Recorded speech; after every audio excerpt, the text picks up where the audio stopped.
Hello friends, આજે હું તમારી સાથે શેર કરીશ મમરાના લાડુની રેસિપી. ખૂબ જ ઇઝી અને ટેસ્ટી રેસિપી છે. તો સૌથી પહેલાં અહીંયા 3 કપ જેટલા મમરા લઈ લીધા છે અને 1 વાટકી જેટલો દેશી ગોળ લીધો છે. હવે પેણીની અંદર આપણે મમરા એડ કરી દેવાના છે અને મમરાને આપણે રોસ્ટ કરવાના છે. આપણે તેને વધારે પડતા શેકાવા નથી દેવાના, એનો કલર ચેન્જ નથી કરવાનો. આ રીતે મમરા નો ચૂરો થઈ જાય એટલા આપણે તેને શેકાવા દેવાના છે. પછી એને અલગ બાઉલમાં કાઢી નાખવાનું છે અને તે જ પેણીની અંદર 1 ટેબલસ્પૂન જેટલું ઘી એડ કરવાનું છે અને ઘી મેલ્ટ થાય એટલે તેની અંદર ગોળ એડ કરી દેવાનો છે અને 2 ચમચી જેટલું પાણી એડ કરી દેવાનું છે અને બધું બરાબર મિક્સ કરી દેવાનું છે.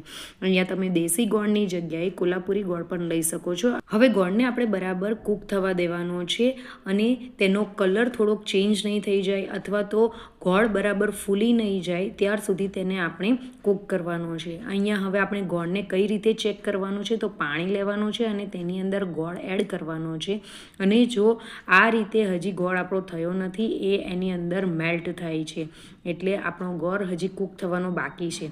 તો હજુ એને કૂક કરવાનો છે. તો તમે જોઈ શકો છો કે પહેલાં કરતાં એનો કલર પણ ચેન્જ થવા માંડ્યો છે અને તેની અંદર બબલ્સ પણ આવવા માંડ્યા છે. તો હવે ફરીથી આપણે ગોળને ચેક કરવાનો છે. તો વાટકીની અંદર પાણી લેવાનું છે, થોડોક ગોળ એની અંદર એડ કરી દેવાનો છે અને 1 મિનિટ માટે રાખવાનો છે. જેવું તમે એડ કરશો અને ત્યાર પછી 1 મિનિટ પછી એને ઠંડુ થવા દેશો તો ફટ દઈને આપણો આ ગોળ તૂટી જશે. એનો મતલબ કે આપણો ગોળ થઈ ગયો છે. ત્યાર પછી તેની અંદર મમરા એડ કરી દેવાના છે અને મમરા એડ કરવાની સાથે જ આપણે ગેસની ફ્લેમ પણ બંધ કરી દેવાની છે અને ગરમ ગરમમાં જ આપણે મમરાને લાડુ વાળીને તૈયાર કરી દેવાના છે. હવે હાથની ઉપર આપણે પાણી લગાવી દેવાનું છે અને મમરાને આપણે થોડોક ભાગ લઈને તેના લાડુ વાળી દેવાના છે. પાણી લગાવશો તો આપણે મમરાના જે લાડુ વાળીએ છીએ એ ગરમ નહીં લાગશે. તો ફ્રેન્ડ્સ, તમને આજની મારી મમરાના લાડુની રેસિપી કેવી લાગી એ જરૂરથી મને કમેન્ટ કરજો.